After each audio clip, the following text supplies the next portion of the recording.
자, 여러분 안녕하세요. 물권법 2021년 2학기 수업 시작하도록 하겠습니다. 이번 학기는 원래는 여러분들과 대면으로 수업을 진행하기로 했었는데요. 근데 이제 코로나 변이 바이러스가 좀 확산이 되면서 당분간은 좀 대면 수업을 하기 어려운 상황이 되었습니다. 그래서 9월 달까지는 일단 여러분들과 온라인으로 만나볼 수밖에 없을 것 같고요.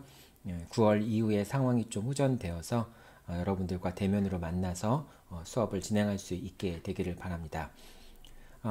이제 지금 물권법 수업을 듣는 학생들 중에는 1학기 때 계약법 1 수업을 들었던 학생들도 있을 것 같고요. 근데 처음 또 수업을 듣는 학생들이 있을 수 있으니까 물권법 진행 방식이라든지 여러분들이 수업을 어떻게 준비해야 되는지 또 시험은 어떻게 준비해야 되는지 그런 사항들 살펴보도록 하겠습니다.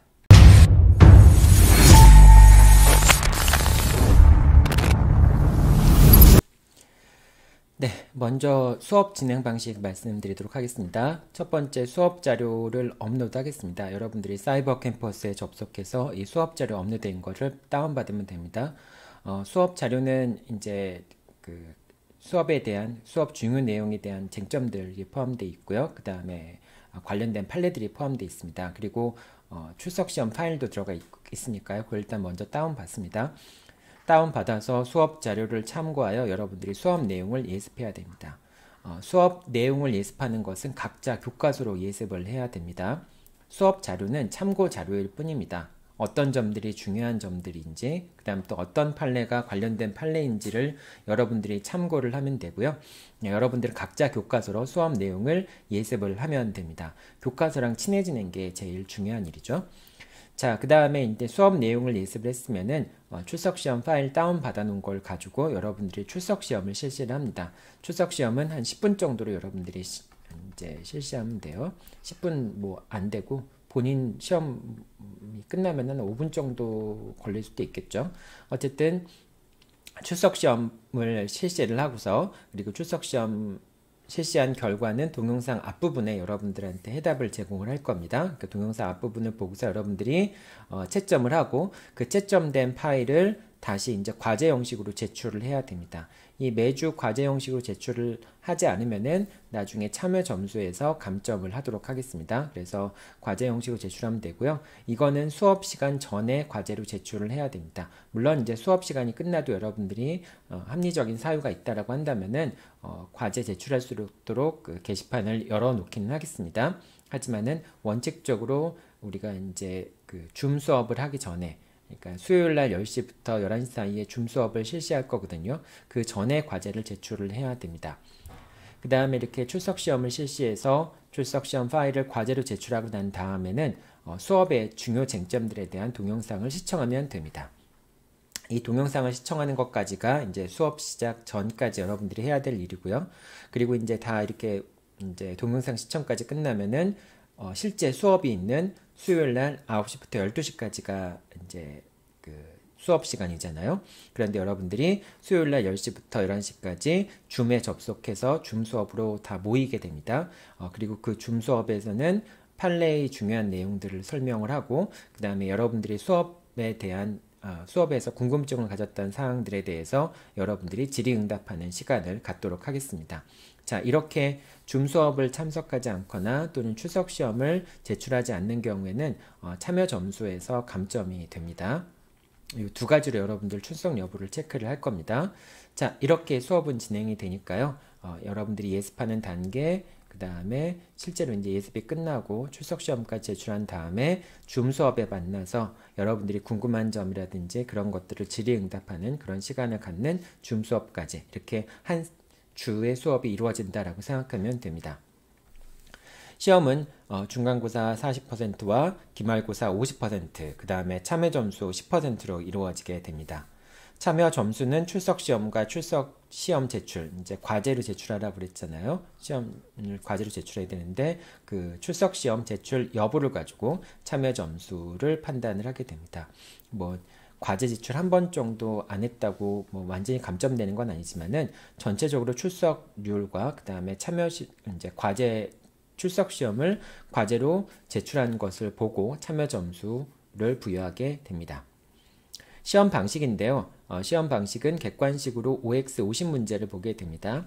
1학기 때까지는 이제 10문제, 그러니까 변호사 시험 기출문제를 중심으로 해서 10문제 시험 봤었는데, 이제 좀 약간 2학기 때부터는 방식을 바꿔서 지문 하나에 OX 문제로 해서 50문제를 출제하게 됩니다. 결과적으로는 뭐 시험 문제 10문제를 출제하는 것과 크게 차이는 없습니다. 그래서 50문제를 출제를 하고 그 다음에 20점으로 환산을 해서 사례형 100점과 합산을 해서 이거를 중간시험과 기말시험 동일한 방식으로 실시하도록 하겠습니다. 객관식은 변호사 시험 기출문제만을 대상으로 하겠습니다. 그래서 모의시험 문제는 제외를 하고 변호사 기출문제 시험을 대상으로 해서 OX 시험 문제를 보도록 하겠습니다. 결과적으로 출석시험 문제하고 거의 비슷하다고 보면 되겠죠. 여러분들이 출석시험 파일을 보겠지만은 출석시험은 한 10문제 내지 15문제 정도의 OX 문제로 구성이 됩니다. 그래서 이런 방식대로 객관식 시험을 본다. 이제 그 중간고사와 기말시간에 객관식 OX 문제를 실시한다. 이렇게 여러분들이 생각하면 되겠습니다. 사례형 같은 경우에는 4문제 내지 5문제가 출제가 되는데요. 한 60분, 그러니까 이제 100점 기준으로 해서 60분 시간 동안에 사례형 문제 시험을 실시하도록 합니다. 사례형 문제는 4문제 내지 5문제 정도 출제가 되고요. 그러니까 한 문제당 뭐 한 25점 내지 20점에서 25점이 되겠죠. 그리고 60분 동안 실시를 합니다. 그래서 사례형은 변호사 시험을 참고하면 될 것 같고요. 변호사 시험보다는 아직은 이제 기초 과목을 공부하는 단계이니까 변호사 시험보다는 조금 더 이제 문제가 가볍고 그 다음에 전체적인 시간 여유도 변호사 시험보다는 조금 더 있게 출제가 됩니다. 다만 이제 변호사 시험보다는 조금 더 쉽게 그리고 또 그 문제의 난이도도 뭐 이제 그 문제 양 자체도 많지는 않지만은 하지만은 여러분들이 아직 그 사례 문제에 익숙해져 있지 않기 때문에 상당히 어렵게 느낄 수도 있습니다. 그래서 그 점을 참고해서 시험 준비를 하고요. 내가 게시판에 작년도 물권법 시험 문제, 기출 문제, 중간고사와 기말고사 기출 문제를 올려서 여러분들이 어떤 시험 문제가 나왔는지, 중간고사, 기말고사는 어떻게 나왔는지, 또 여러분들이 어떻게 시험을 준비해야 되는지 그런 부분들도 알 수 있게 자료를 제공하도록 하겠습니다. 자, 이렇게 시험 수업 방식과 시험 방식에 대해서 간단하게 살펴보았고요. 바로 수업 내용 들어가도록 하겠습니다.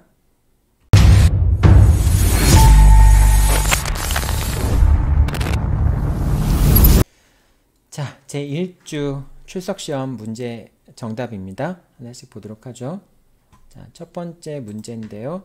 물권 법정주의를 규정한 185조의 법률은 헌법상 의미의 법률뿐만 아니라 명령, 규칙 등도 포함한다. 185조의 법률은 형식적인 의미의 법률만을 의미하는 겁니다. 명령, 규칙 등은 포함되지 않습니다. 즉, 이제 물권은 법률에 의해서 그 종류와 내용을 법률에 의해서만 정할 수 있다라고 하는 내용에서의 그 법률은 형식적 의미의 법률만을 얘기하는 겁니다. 2번, 경매 절차에서 매수인이 매각대금을 완납하고 소유권을 취득하였다면 그러한 소유권의 취득은 승계 취득이다. 이제 이거 물권 변동에 의해 관련된 내용인데요. 이제 당연히 경매 절차에서 취득하였다면 승계 취득에 해당하겠죠. 네. 원시 취득은 아니니까. 대체물과 부대체물은 이제 물건의 종류에 관련된 건데요.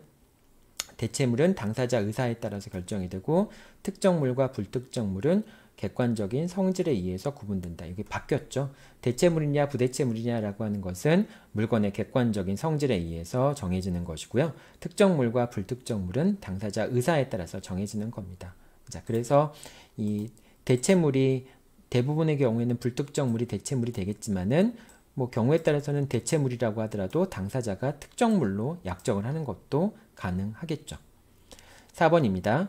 저당권자는 경매가 개시되기 전이라도 저당 목적물의 소유자 또는 제3자가 저당 목적물을 물리적으로 멸실 훼손할 수 있는 경우에는 저당권에 기한 방해배제 청구권을 행사할 수 있다. 저당권의 경우에는 방해배제 청구권, 소유권에 관련된 방해배제 청구권이 214조가 준용이 되고 있죠. 따라서 저당권자는 경매가 개시되기 전이더라도 당연히 제3자에게 대해서 이제 방해배제를 청구할 수가 있게 됩니다. 자, 5번 문제입니다. 소유권에 기한 물권적 청구권은 소멸시효의 대상이 되지 않습니다. 이게 이제 소멸시효 부분에도 나오기도 하죠. 채권 담보의 목적으로 이루어진 부동산의 양도 담보의 경우에 피담보 채무가 변제되면 이거는 뭐 당연히 양도담보가 다 소멸하게 되죠. 양도담보권 설정자가 행사하는 등기청구권 이거는 이제 이미 피담보 채무가 변제되어서 소멸되었으니까 양도담보권은 당연히 부종성에 의해서 소멸하게 되는 것이고 자 그러니까 양도담보권자가 행사하는 등기청구권은 소유권에 기초한 등기청구권이 되겠죠. 그래서 그런 등기청구권은 소멸시효의 대상이 되지 않습니다. 이제 물권청구권도 소유권에 기초한 물권청구권은 별도로 소유권과 별도로 소멸시효의 대상이 되지 않죠. 소유권 자체는 소멸시효의 대상이 되지 않는데 등기청구권도 마찬가지로 소멸시효의 대상이 되지 않습니다. 7번입니다. 사용수익권이 없는 소유권은 성립할 수 없으므로 소유자가 사용수익권을 갖고 있지 않다는 확인의소를 제기할 수 없다. 사용수익권이 없는 소유권이라고 하는 것은 뭐 소유권의 내용에 반하는 거잖아요. 그런 소유권은 만들어낼 수 없죠. 법이 그런 소유권을 인정하고 있지 않기 때문에 사용수익권이 없다라고 하는 확인의소를 제기할 수는 없게 됩니다. 자, 8번입니다. 하나의 물건에 동일한 내용과 효력을 갖는 물건이 두 개 이상 성립할 수 없다. 맞는 말이죠. 동일한 내용과 효력을 갖는 그러니까 그 순위 자체도 동일한 그런 물건이 두 개 이상 성립할 수 없습니다. 자, 9번입니다. 독립성을 갖지 못하는 물건은 하나의 물건이 될 수 없으므로 소유권의 객체가 될 수 없죠. 독립성과 특정성이 있어야 됩니다. 하나의 물건의 일부는 물건이 될 수 없고요. 여러 개의 물건이 모여 있는 것은 또 하나의 물건이 될 수 없죠. 원칙이 그렇다는 거죠. 일물일권주의의 내용을 이야기하는 것입니다. 자, 10번.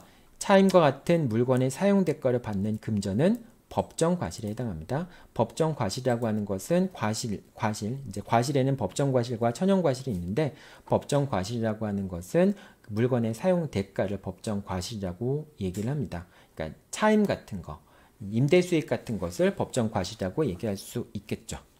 자, 11번입니다. 소유권을 상실하더라도 물권적 청구권을 당연히 상실하는 것은 아닙니다. 소유권을 상실하게 되면 물권적 청구권을 당연히 상실하게 됩니다. 더 이상 이제 뭐 지킬 물권이 없으니까 물권적 청구권도 갖고 있지 못하게 되겠죠.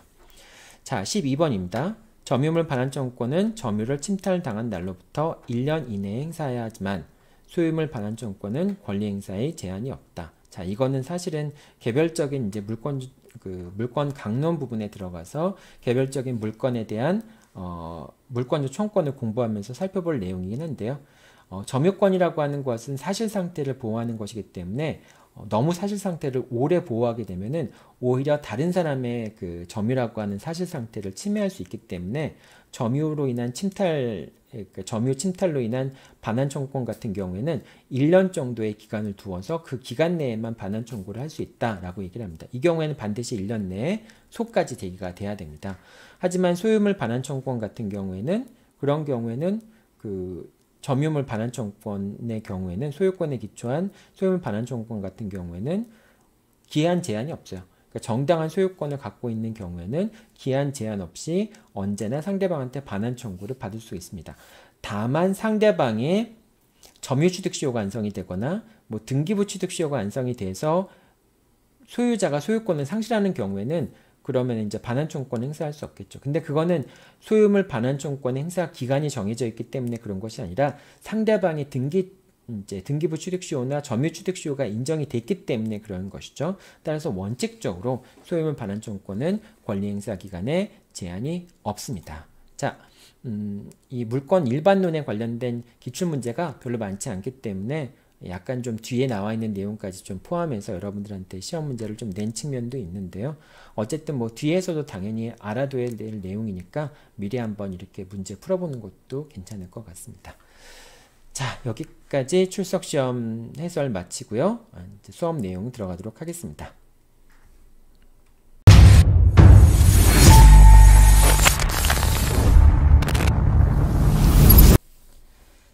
자, 첫 번째 주 수업 내용은 이제 물권법 일반에 관한 내용들을 살펴봅니다. 물권법의 의의라는 게 무엇인지, 그 다음에 물권법의 성격이 어떤지 그런 내용 살펴보고요.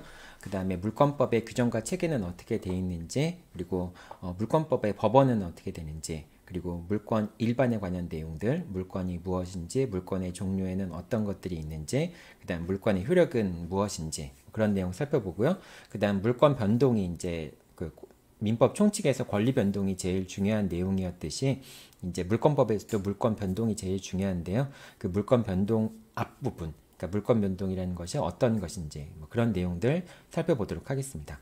먼저 물권법의 의의인데요. 물권법이라고 하는 것은 당연히 물권 관계를 이제 물건과 사람 간의 관계, 이제 물권 관계를 이제 규율하는 법이라고 얘기할 수 있겠습니다. 물건과 사람과의 관계라고 얘기를 했지만은 이제 물권 관계라고 하는 거는 결국은 물건이라고 하는 걸 중심으로 해서 사람과 사람 사이에 맺어지는 관계를 규율하는 것이 되겠죠. 그러니까 법이라고 하는 것은 이제 물건과 사람 사이의 관계가 이제 물권 관계, 물권 이제 그걸 중심으로 해서 전개가 되긴 하지만 결과적으로 법률 관계라고 하는 것은 다른 사람이 존재하지 않으면 의미가 없으니까 물권 관계라고 하는 것도 역시 사람과 사람 간의 관계이긴 합니다.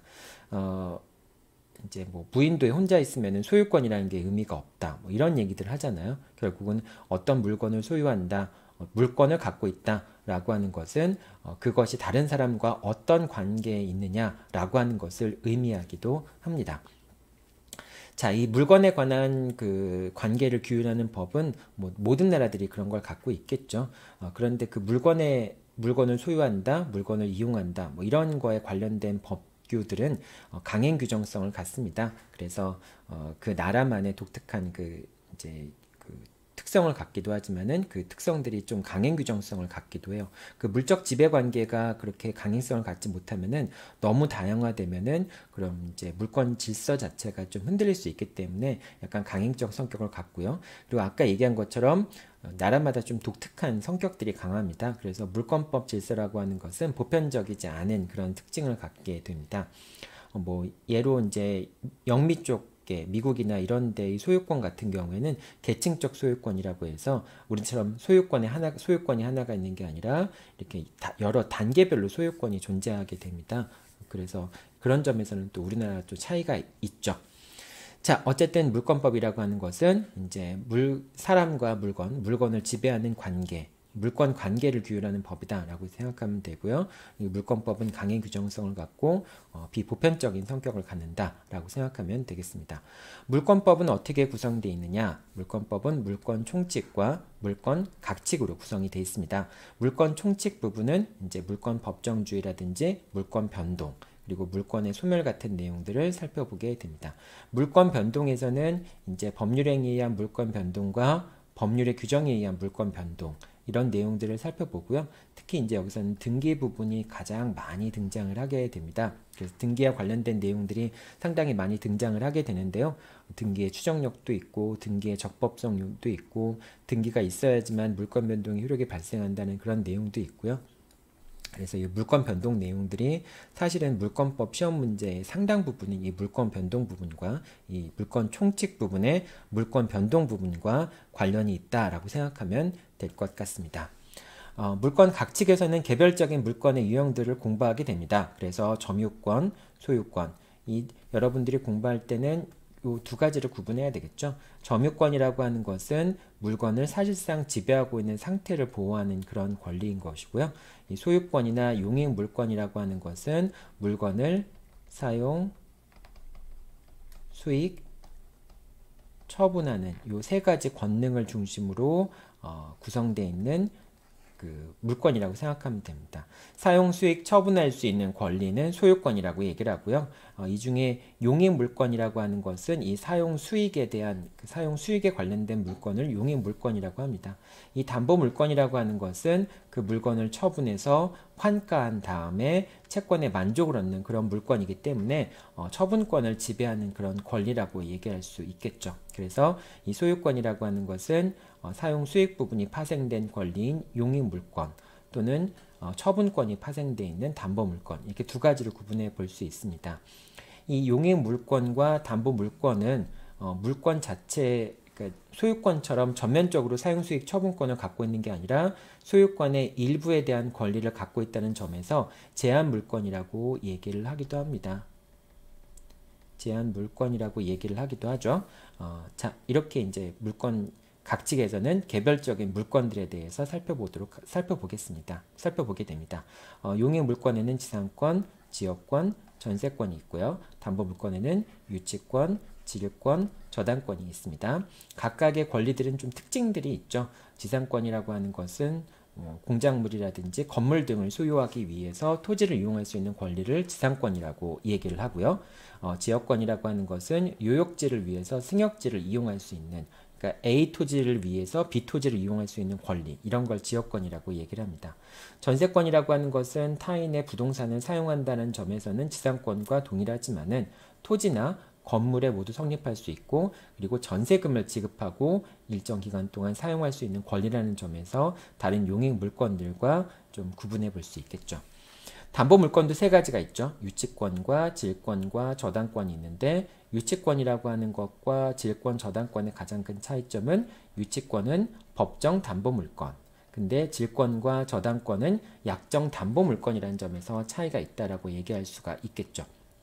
그리고 유치권은 동산과 부동산에 모두 성립하는 법정 담보 물건이지만, 이제 질권과 저당권은 질권 같은 경우에는 동산에 대해 성립하는 약정 담보 물건, 그 다음에 저당권 같은 경우에는 부동산에 대해서 성립하는 이제 법정 약정 담보 물건이라고 얘기할 수 있겠죠. 자, 뭐 이렇게 이제 그 질권과 저당권은 원칙적으로 약정이지만은 질권과 저당권이 이제 법정 저당권 뭐 그렇게 이제 그 효력을 갖는 경우들도 있긴 있어요. 이제 그렇지만 어쨌든 원칙적으로 발생하는 주된 모습은 약정이다. 당사자의 합의에 의해서 발생한다. 이렇게 생각하면 될 것 같습니다. 자, 물권법의 법원인데요. 이제 물권법에서 법이라고 하는 것이 무엇인가? 물권 관계를 규율하는 법이 어떤 것인가? 라는 질문에 대해서 당연히 법률과 관세법, 이제 물권 법정주의이기 때문에 이제 물권법의 법원은 법률과 관세법이 될 수 있습니다. 보통 우리가 이제 민법 총칙에서 법원이라고 한다면은 법률, 그 다음에 관세법까지라고 보잖아요. 판례는 법원이냐 아니냐라고 하는 게 논란이 있죠.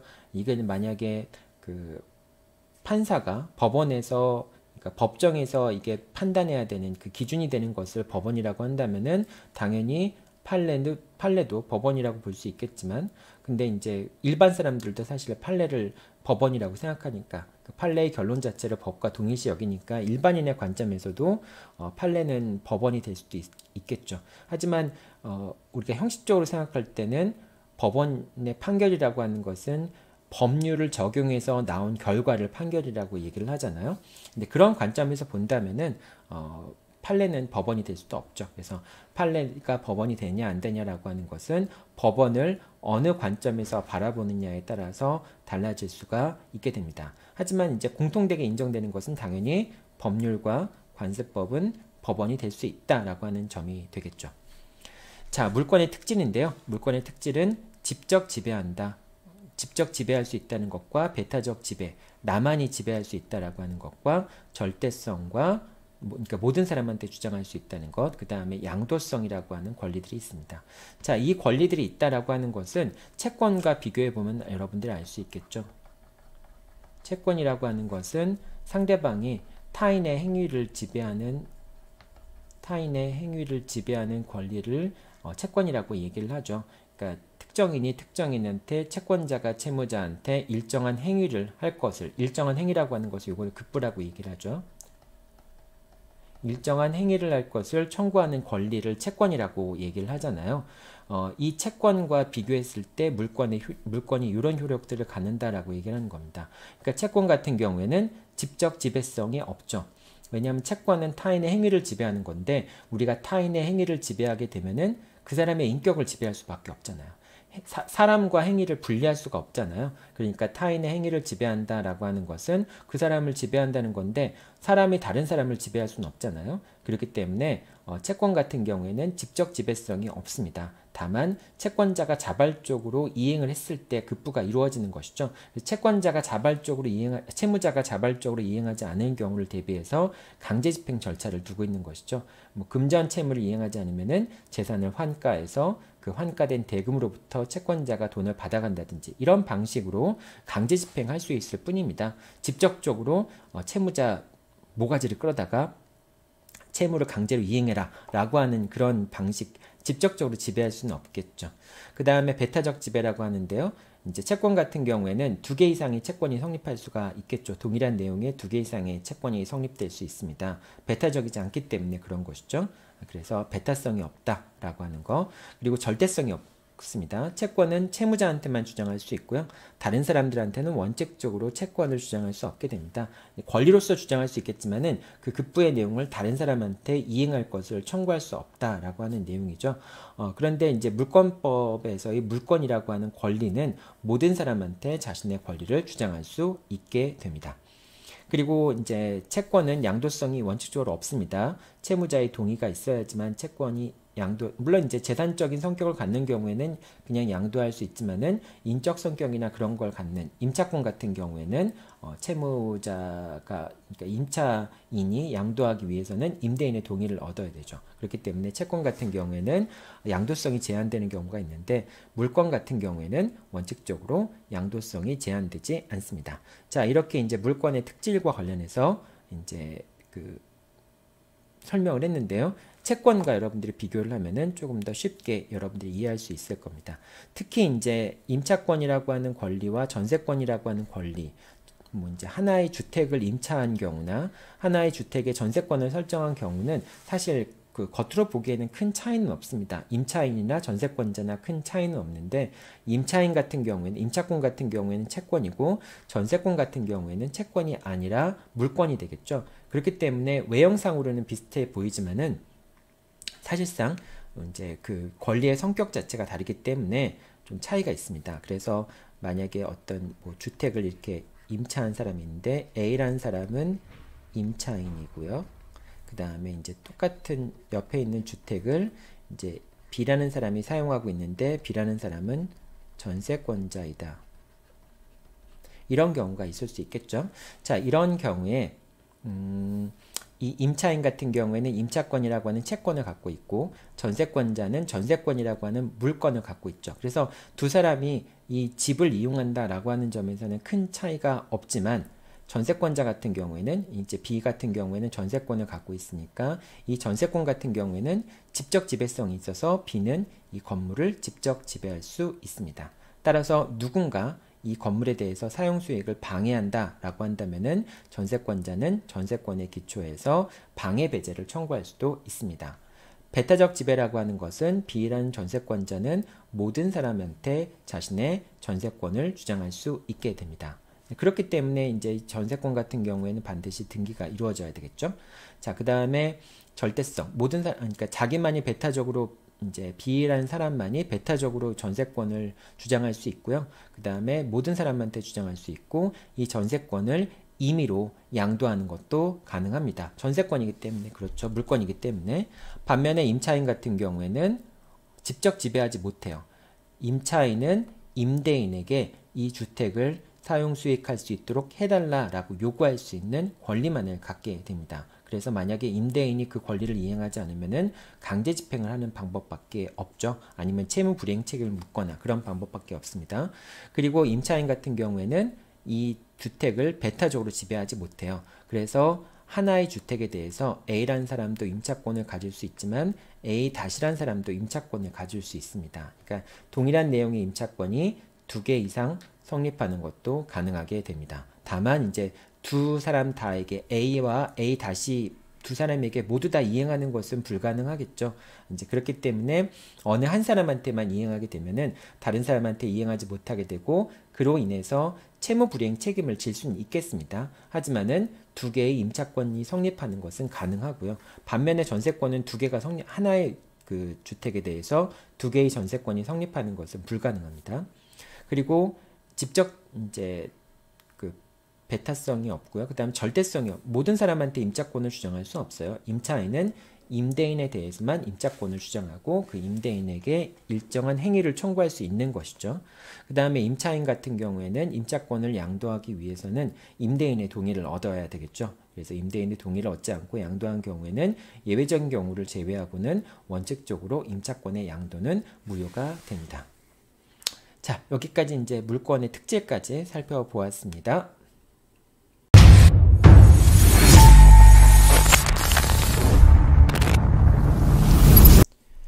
네, 다음으로 물건의 객체 살펴보도록 하겠습니다. 물건의 객체는 당연히 물건이 되겠죠. 물건이라고 하는 것은 유체물이나 기타 관리 가능한 자영력을 물건이라고 얘기를 합니다. 근데 이제 물건 중에는 채권의 물건이 성립하는 경우도 있고요. 그다음 물건 자체에다가 물건이 성립하는 경우도 있습니다. 담보 물건 중에는 채권 질권이라고 하는 게 있죠. 이 채권 질권이라고 하는 물건은 채권에 대해서 성립하는 물건이고요. 전세권 저당권이라고 하는 것은 전세권이라고 하는 것을 담보권으로 담보 목적물로 해서 설정되는 전세권 저당권을 전세권 저당권이라고 얘기를 합니다. 자, 일물일권주의라고 하는 것은 한 개의 물건은 독립된 물건의 객체가 되는 한 개의 독립된 물건에 대해서만 물건이 성립할 수 있다라고 하는 것을 일물일권주의라고 얘기를 합니다. 그러니까 뭐 예를 들면은 물건들이 이렇게 여러 개 있을 때 이렇게 여러 개 있는 경우에 이 물건들을 통틀어서 한 개의 물건으로 할 수는 없는 거라고 하는 거죠. 여기에 대해서 물건이 성립할 수 없다라고 하는 걸 의미합니다.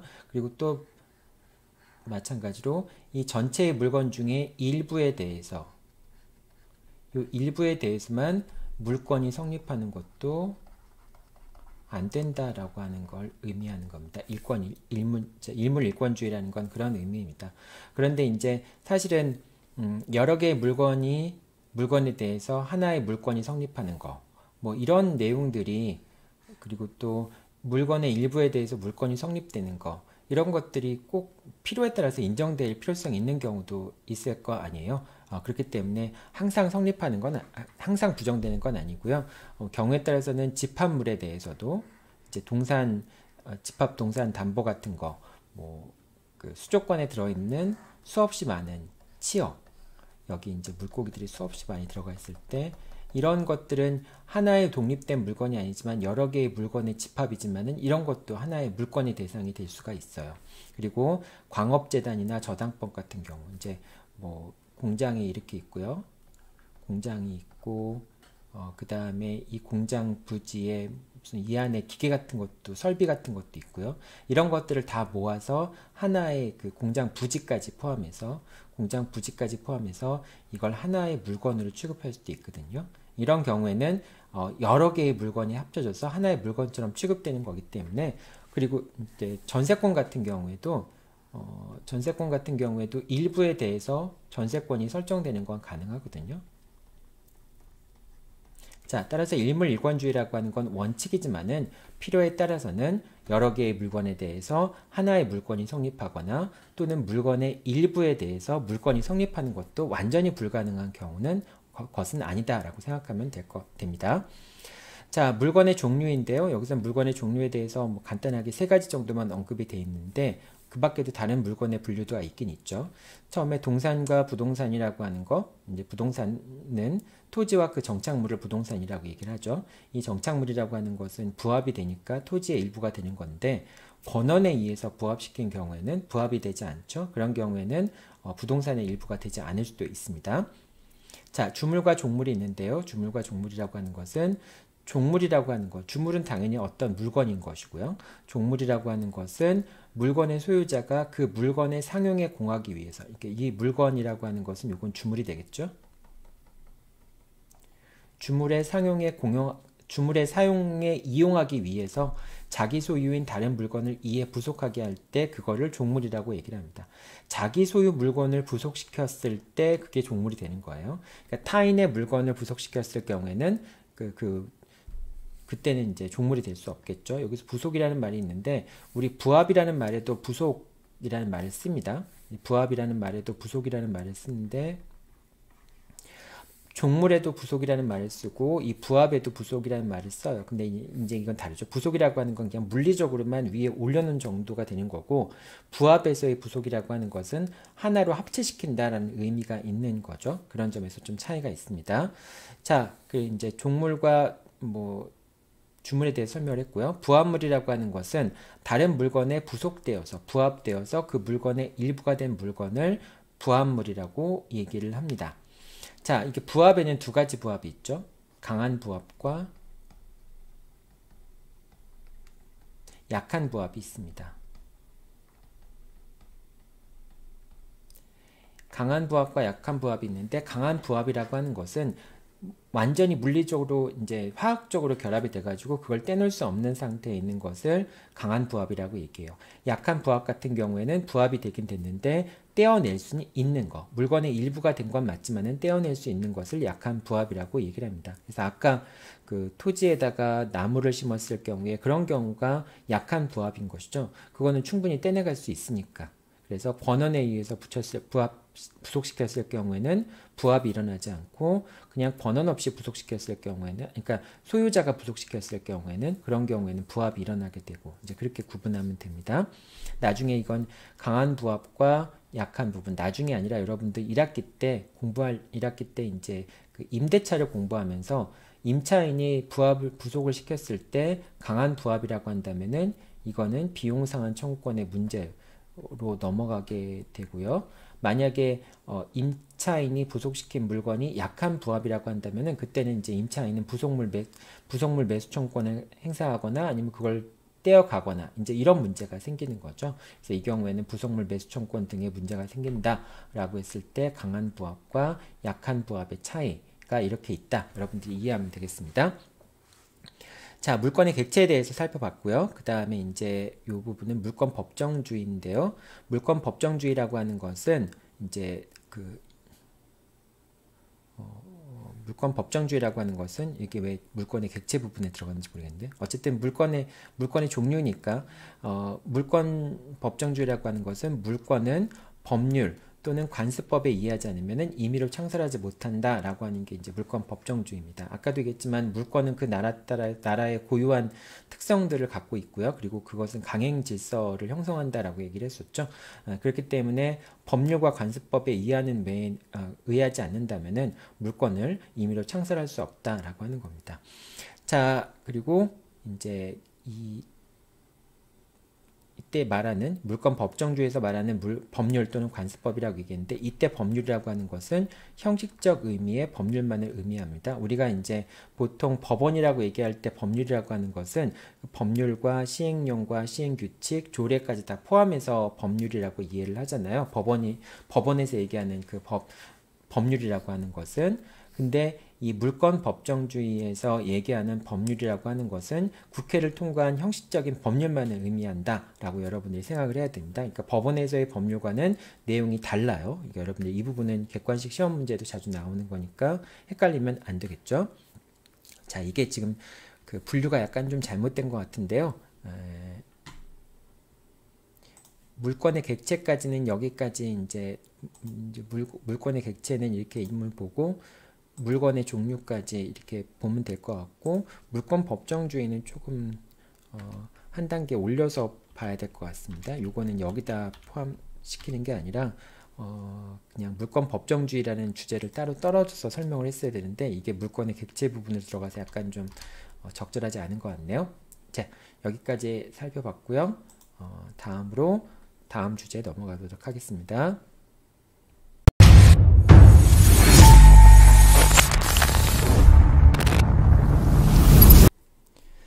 자, 물권의 효력입니다. 물권의 효력으로서는 물권이라고 하는 거는 각각의 물권들이 갖고 있는 효력들이 있어요. 예를 들면은 소유권의 가장 대표적인 효력은 무엇일까요? 소유권의 가장 대표적인 효력은 목적물을 사용하거나 수익하거나 처분하는 것. 이게 소유권의 가장 기본적인 효력이 되겠죠. 소유권을 갖고 있는 사람이 할 수 있는 것.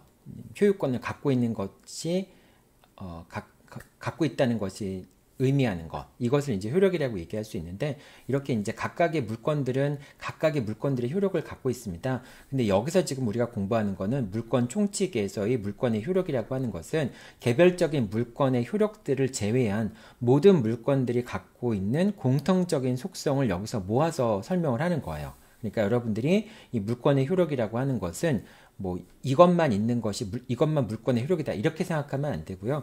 각각의 물권들은 개별적으로 그 물권 자체의 효력을 갖고 있는데 그 물권들이 갖고 있는 공통적인 속성들만 뽑아서 물권 총론 부분에서 공부를 하는 겁니다. 그러니까 물권의 효력은 이 두 가지만이다 이렇게 얘기하면 안 돼요. 그 공통적인 물권의 효력은 뭘 얘기하는 거냐? 우선적 효력과 그 다음에 물권적 청구권 두 가지를 이야기합니다. 자, 먼저 우선적 효력이라고 하는 것은 두 가지 의미를 갖는데요. 첫 번째, 물권은 채권보다 우선한다 라고 하는 의미를 갖게 됩니다. 두 번째 의미는 물권도 같은 물권끼리라도 먼저 성립한 물권이 우선한다 라고 하는 의미를 갖습니다. 그리고 이제 두 번째 물권의 효력은 물권적 청구권이라고 하는 것입니다. 물권적 청구권이라고 하는 것은 물권 자체가 침해되었을 때 또는 뭐 침탈되었을 때 그것을 다시 원상회복하기 위한 그러한 권리를 물권적 청구권이라고 얘기를 합니다. 이 물권적 청구권은 모든 물권들이 갖고 있는 공통적인 속성이라고 얘기할 수 있겠죠. 그래서 점유권 같은 경우에 이렇게 규정이 되어 있고요. 소유권 같은 경우도 이렇게 규정이 되어 있습니다. 자, 점유권이라고 하는 권리와 소유권이라고 하는 권리는 완전히 좀 다른 권리이죠. 점유권이라고 하는 것은 물건을 사실상 지배하는 상태를 보호하기 위한 게 점유권이고, 소유권이라고 하는 것은 지금 현재 상태와 상관없이 내가 물건을 사용, 수익, 처분할 수 있는 권리를 가지고 있다라고 하는 걸 소유권이라고 얘기를 하죠. 자, 이 두 가지 권리의 성격이 다르기 때문에 이 두 가지 권리에 대한 물권적 청구권에 관한 근거 규정도 다 달라요. 그래서 점유권은 204조, 205조, 206조에서 물권적 청구권에 관한 규정을 두고 있고요. 소유권은 213조와 214조에서 이제 213조는 반환 청구권, 214조는 방해 배제 청구권, 방해 제거 청구권, 그다음 방해 예방 청구권을 규정을 하고 있습니다. 그리고 다른 물권들 같은 경우에는 이 소유권에 있는 물권들을 준용에다 써요. 자, 그러니까 결국은 다른 물권들은 대부분 다 소유권에 있는 규정들을 준용에다 쓰는데 점유권은 별도로 규정하고 있다는 걸 여러분들이 알 수 있죠. 자, 그리고 그 준용에 가는 규정들도 지상권 같은 경우에는 213조와 214조를 모두 다 준용하지만은 지역권 같은 경우에는 214조, 즉 방해 제거와 방해 예방만 준용을 하고 있습니다. 왜냐하면 지역권자 같은 경우에는 승역제를 직접적으로 점유하는 사람이 아니기 때문에 반환 청구를 할 수가 없어요. 그런 점에서 214조만 준용하고 있다. 전세권 같은 경우에는 직접 목적물을 사용 수익하는 자니까 213조와 214조 모두 다 준용하고 있습니다. 저당권 같은 경우에도 214조만 준용을 하고 있죠. 왜냐하면 저당권자도 목적물을 직접적으로 점유하는 자는 아니기 때문에 목적물을 직접적으로 점유하지는 않고 이제 처분권만을 지배하는 자이기 때문에 저당권이 침해당한 것에 대해서 방해 제거를 청구하거나 방해 예방을 청구할 수 있지만은 반환 청구는 할 수 없습니다. 이제 이건 나중에 다시 한번 여러분들한테 자세히 설명할 거고요. 이렇게 준용이 된다라고 하는 점입니다. 여기서 이제 보면 여러분들 지상권, 지역권, 전세권에는 물권청권에 관한 규정이 있고 저당권에도 물권청권에 관한 규정이 있는데 유치권과 질권에는 물권청권에 관한 규정이 없죠. 유치권과 질권은 점유를 매개로 하기 때문에 점유권에 의한 물권청권 외에는 별도로 유치권과 질권에 기초한 물권적 청구권은 인정하고 있지 않다. 이렇게 생각하면 됩니다. 자, 이렇게 두 가지 이제 물권의 효력에 대해 살펴봤는데요.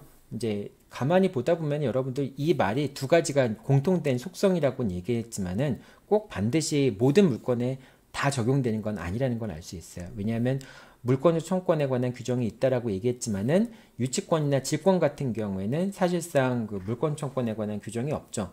그리고 물권의 우선적 효력이라고 하는 것도 물권은 상호간에 먼저 성립한 물권이 우선한다라고 얘기했지만은 유치권 같은 경우에는요. 유치권 같은 경우에는 나중에 성립한 유치권이 먼저 성립한 저당권보다 더 그러니까 사실상 우선해서 보호를 받는 경우가 있어요. 그러니까 저당권이 성립된 다음에 유치권이 발생했다 할지라도 경매 절차에서 유치권이 소멸하지 않게 되는 경우들도 있습니다. 그러니까 그런 거는 이제 먼저 성립한 물권보다 나중에 성립한 유치권이 더 우선하는 그런 사실상 우선하게 되는 그런 효과가 있을 수 있겠죠. 그런 점에서 우선적 효력이라는 게 언제나 다 적용되는 건 아니다라고 하는 그런 점도 있습니다. 그러니까 우선적 효력과 물권적 청구권 이 두 가지를 물권의 공통된 속성이라고 얘기를 했지만은 사실 예외도 있다라고 생각하면 될 것 같습니다. 자, 이 밑에 부분은 이제 물권 청구권에 관한 이제 보충적인 설명인데요. 하나씩 한번 보죠. 물권적 청구권은 현재의 물권자가 청구할 수 있습니다. 현재의 물권자가 청구할 수 있습니다. 그러니까 물권을 갖고 있지 않은 사람은 이제 더 이상 물권 청구권 행사할 수 없다라고 하는 그런 의미인 겁니다. 자, 그다음 물권 청구권과 다른 청구권의 관계인데요. 자, 물권적 청구권 같은 경우에는 예를 들면 피담보 채권의 소멸로 인한 저당권의 말소 등기 청구권. 이거는 이제 피담보 채권이 소멸하게 되면은 당연히 저당권도 소멸하게 되거든요. 이제 이런 경우에 행사하는 저당권의 말소 등기 청구권은 이제 물권적 청구권이라고 얘기를 합니다. 하지만은 또 저당권 설정 계약의 기초에서 말소를 청구할 수 있으니까 계약 청구권, 저당권 설정 계약의 기초에서 저당권의 말소 등기 청구권을 행사할 수도 있습니다. 그러니까 피담보 채권이 소멸한 경우에 소유자는 소유권의 기초에서 저당권의 말소를 청구할 수 있지만은 저당권 설정 계약의 당사자라는 지위에서 또 저당권의 말소를 청구할 수 있습니다. 두 가지가 다 청구 가능해요. 자, 그리고 계약의 해제로 인한 소유권 이전 등기, 말소 등기 청구권도 역시 두 가지가 다 가능해요. 계약이 해제됐을 때, 그러니까 이제 갑이 을에게 X 부동산을 팔고 소유권 이전 등기를 줬을 때, 근데 이제 갑과 을 사이의 계약이 해제가 됩니다. 여러분들 계약 1학기 때 계약 해제의 효력 중에서 이제 물권적 효력에 대해서 공부를 했었죠. 계약이 해제되면은 이제 소유권은 당연히 갑한테 복귀가 된다라고 얘기를 하죠. 이때 갑이 을한테 말소 등기를 청구할 수 있는 근거는 물권적 청구권의 기초에서, 즉 소유권의 기초에서 214조의 기초에서 말소 등기를 청구할 수도 있습니다. 하지만은 548조의 기초에서, 즉 원상회복 청구권의 기초에서 말소 등기를 청구할 수 있어요. 214조는 소유자의 지위에서, 그 다음 또 548조는 계약 당사자의 지위에서 원상회복으로서, 548조에 따른 원상회복으로서 말소 등기를 청구할 수 있다라고 하는 겁니다. 이렇게 두 가지가 있는데요. 지금 여러분들한테는 이렇게 간단하게 설명을 했지만은 나중에는 좀 더 자세하게 설명을 할 거예요. 왜냐하면 이 물권 청구권과 두 개의 청구권이 양립할 수는 있지만은 만약에 그 저당권 설정자가 소유권을 상실한 경우라면은 소유권에 기초한 저당권의 말소를 청구할 수 없지만 저당권 설정 계약의 당사자로의 지위로서 저당권의 말소 등기를 청구할 수 있어요. 뭐 이제 이런 차이가 있다라고 하는 거. 그리고 이제 이런 경우를 얘기하는 거예요. 갑이 을에게 저당권을 설정해 줬어요. 그래서 을이 저당권자, X라는 부동산에 대해 저당권을 설정해 줬어요. 자, 그러면은 이제 만약에 이 피담보 채권이 모두 변제가 됐으면은 갑은 을에게 소유자의 기초에서 저당권의 말소를 청구할 수도 있고요. 그 다음에 저당권 설정 계약의 당사자로서 말소 등기를 청구할 수도 있겠죠. 저당권의 말소를 청구할 수도 있겠죠. 근데 만약에 갑이 X라는 물건을 병이란 사람한테 팔았다라고 했을 때, 자, 그럼 갑은 더 이상 소유자가 아니잖아요. 자, 이런 경우라면 어떻게 처리가 되냐면은, 이런 경우라면은 갑은 일단 소유자는 더 이상 아니기 때문에 소유권의 기초에서 을에게 저당권의 말소를 청구할 수는 없어요. 하지만 갑은 소유자는 아니지만은 저당권 설정 계약의 당사자긴 하잖아요. 그렇기 때문에 갑은 저당권 설정 계약의 당사자로서 을에게 저당권의 말소를 청구할 수 있습니다. 그리고 병은 어떻게 할 수 있어요? 병은 소유자로서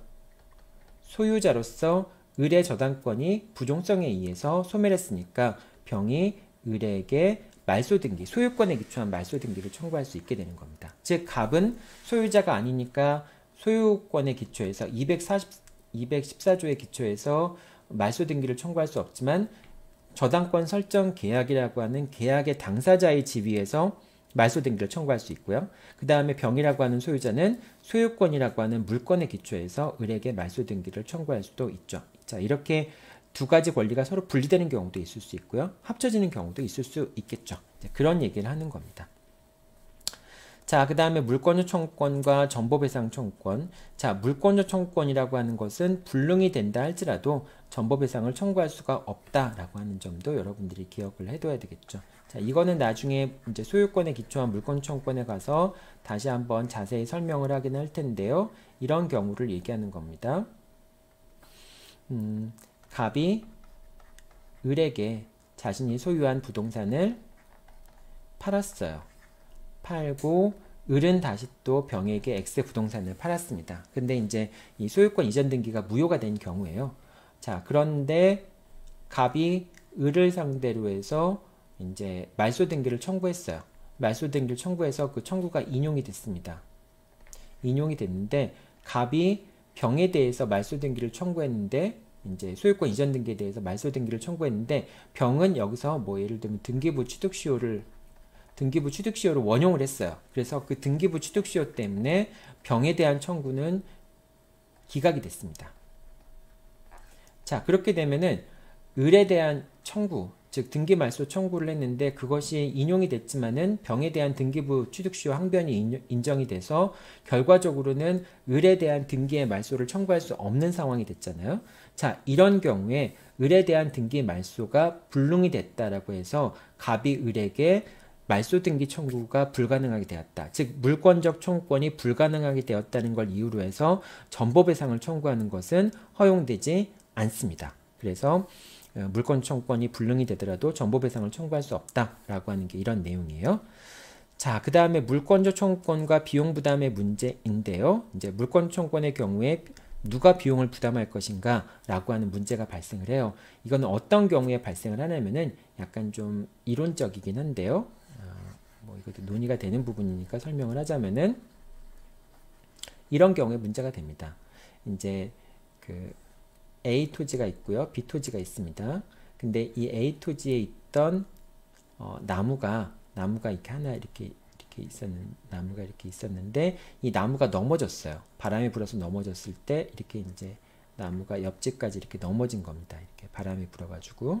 자, 그랬을 때 A가 B에게 저 나무에 대해서 내 토지 소유권을 침해하고 있으니까 방해 배제 청구권을 행사할 것인가, 또는 B가 A한테 자기 나무에 대한 소유물의 반환을 청구할 것인가, 누가 그 비용을 저걸 치우는 비용을 누가 부담해야 될 것인가 라는 문제가 나오잖아요. 그게 이제 물권 청구권과 비용 부담의 문제라고 하는 겁니다. 자, 이거는 이제 여러 가지 논란이 있지만은 기본적으로 여러분들이 이렇게 생각하면 돼요.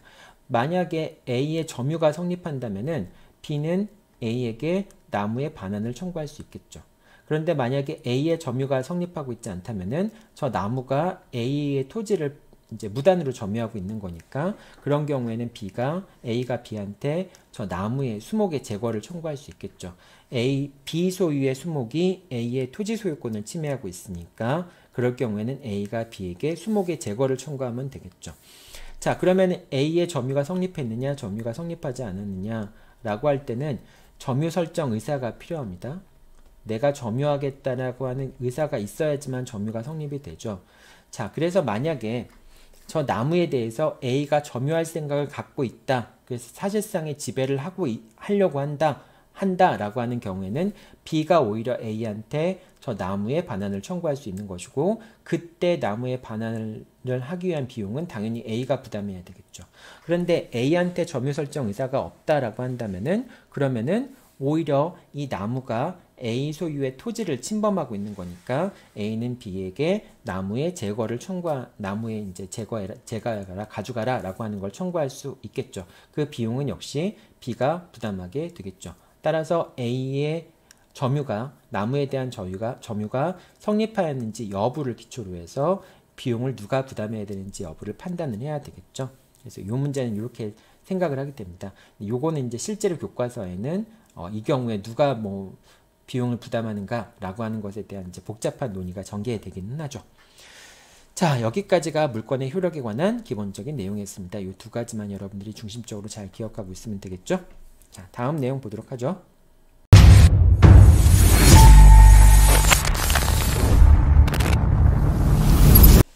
자, 이제까지 이제 물권 변동의 일반에 대해서, 물권의 일반에 대해서 살펴봤죠. 물권법과 물권이라는 것이 어떤 것인가라는 그런 일반론에 대해 살펴봤는데요.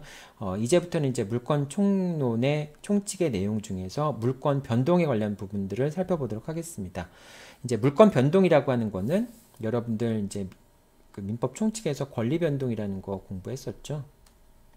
권리 변동이라고 하는 것은 권리가 발생하거나 변경되거나 소멸되는 것을 이제 권리 변동이라고 얘기를 했었죠. 마찬가지로 권리 변동의 원인이 이제 권리 변동 결과인데 이 권리 변동을 가져오는 것의 가장 중요한 원인은 법률행위가 있고요. 또는 법률의 규정이 있죠. 이때 법률이라고 하는 것은 우리가 법이라고 얘기하는 거, 이때는 이제 법원에서 이 법을 얘기하는 거니까 뭐 시행령까지, 시행규칙까지 다 포함되는 거겠죠. 법률의 규정이 있고 조례가 포함되는 것이고요. 또 관습법도 포함이 되겠죠. 어쨌든 법률행위가 있으면, 법률의 규정이 있으면은 권리 변동이 생긴다. 권리 변동이 일어나게 된다라고 하는 걸 공부했었죠. 이 법률행위라고 하는 거, 법률의 규정이라고 하는 거, 요걸 이제 보통 법률 요건이라고 얘기를 하죠. 그리고 이 법률행위나 법률의 규정을 이루고 있는 개개의 사실들을 요건사실이라고 얘기를 하죠. 자, 이렇게 마찬가지로 이제 이 권리 변동이라고 하는 일반론을 그대로 물권 변동에 적용을 하면요. 그대로 적용하면 됩니다. 권리가 변동하는 것, 권리가 발생, 변경, 소멸하는 것을 권리 변동이라고 했다면은 물권이 발생, 변경, 소멸하는 것을 물권 변동이라고 생각하면 됩니다. 물권 변동이라고 생각하면 되고요. 그다음 물권 변동을 발생시키는 원인도 역시 법률행위가 있고 법률의 규정이 있는데요. 이 물권 변동의 원인이 되는 법률행위를 우리가 물권행위라고 얘기를 합니다. 물권행위라고 얘기하고 이제 법률의 규정은 당연히 법률의 규정이죠. 별도로 얘기할 게 없죠. 자, 여기서 이제 우리가 법률행위에는 두 가지가 있다라고 얘기를 하죠. 보통은 이제 단독행위와 계약이 있다라고 얘기를 하죠. 물론 이제 그 법률행위 종류 중에는 합동행위 개념을 얘기하시는 분들도 있죠. 합동행위는 계약이나 단독행위에 포함되지 않는 별도의 유형이다라고 얘기하는데요. 마찬가지로 이제 이 물권행위도 물권적 단독행위가 있어요. 물권적 단독행위가 있고요. 그 다음에 이제 물권 계약이 있는데, 이 물권 계약이라고 하는 것을 우리가 물권 계약이라고 표현하지 않고 보통은 이제 물권적 합의라고 부릅니다. 물권적 합의라고 부르고요. 그 다음에 물권적 합동행위라는 말은 거의 사용되는 경우가 없어요. 일단 여러분들이 물권행위라고 하는 것은 물권적 단독행위 또는 물권적 합의 두 가지가 있다. 이렇게 생각하면 됩니다. 이것에 의해서 또는 법률의 규정에 의해서 물권 변동이 발생한다. 이렇게 생각하면 되겠죠. 자, 이제 제일 중요한 거는 우리가 이제 이 물권 행위에 의한 물권 변동 또는 법률의 규정에 의한 물권 변동이 어떤 것이 있는지를 그 물권 변동의 원인이 무엇이 있는지를 찾아보는 게 제일 중요하게 되겠죠. 자, 물권 변동에서는 공시의 원칙과 공신의 원칙이 있습니다. 공시의 원칙이라고 하는 것은 물권이라고 하는 것은 절대적인 효력이 있고 절대성과 배타성이 있잖아요. 그렇기 때문에 누가 물권을 갖고 있는 건지를 제3자들한테 알려줄 필요가 있겠죠. 그래서 물권의 존재를 제3자한테 알려준다라고 하는 것을 공시라고 얘기를 하고요. 그 물권은 공시가 돼야 된다라고 하는 원칙을 공신의 원칙이라고 얘기를 합니다. 동상 같은 경우에는 공시하는 방법이 두 가지가 있는데요. 누가 물권을 갖고 있냐라고 하는 것은 점유가 공시를 해줍니다. 그 다음에 어떻게 물권이 변동되었는가, 이전되었는가라고 하는 것은 이제 점유의 이전이라고 하는 인도에 의해서 공시를 하게 됩니다. 이렇게 동산의 공시 방법은 약간 좀 불완전한 측면이 있긴 있죠. 부동산 같은 경우에는 등기가 이제 누가 그 소유자인지 여부도 등기부에 나타나 있고요. 그다음 어떻게 부동산에 대한 권리가 변동되어 왔는가라고 하는 부분도 등기부에다 공시가 되어 있습니다. 그래서 권리의 귀속과 권리의 변동을 다 등기부가 공시하고 있다라고 하는 거라고 그렇게 생각하면 되겠어요. 자, 공신의 원칙이라고 하는 것은 공시된 내용을 믿어도 상관없느냐. 공시된 내용을 믿었다면은 설사 그 공시된 내용이 실제와 다르더라도 공시된 내용대로 권리를 취득할 수 있겠는가? 라고 하는 것이 공신의 원칙이라고 얘기를 합니다. 자, 우리나라는 공신의 원칙 같은 경우가 동산의 경우에는 그 공시 방법을 신뢰하고 거래를 하게 된 경우에는 보호가 되지만은 선의취득이 가능하기 때문에, 그런데 부동산 같은 경우에는 선의취득이 인정되지 않습니다. 즉 공시된 내용을 믿었다 할지라도 그 공시된 내용이 가짜라고 한다면은 그 공시된 내용대로 권리를 취득할 수는 없다라고 하는 겁니다. 그러니까 부동산의 경우에는 공신의 원칙이 인정되지 않는다라고 얘기할 수가 있겠죠. 자, 여기까지 오늘 첫 시간인데요. 오늘은 뭐 수업 내용이 많지는 않았지만은 앞에 부분에 어떤 이제 물권 총론 부분에서 이제 물권에 관한 일반론, 그 다음에 물권 변동 부분의 앞부분, 물권 변동이라는 것이 어떤 것인지 그런 부분들을 살펴보았습니다. 네, 다음 시간부터 이제 본격적으로 이제 물권에 관련된 그런 기본적인 내용들을 공부하게 될 것 같습니다. 물권 변동에 관련된 기본적인 내용을 공부하게 될 것 같습니다. 자, 오늘은 여기까지 수업 마치고요. 판례 내용들과 그 다음에 질문이 있으면은 다음 주 수요일 날 10시에 만나서 그때 설명하고 또 여러분들이 질문을 하고 하는 시간을 갖도록 하겠습니다. 네, 여러분들 수고했습니다.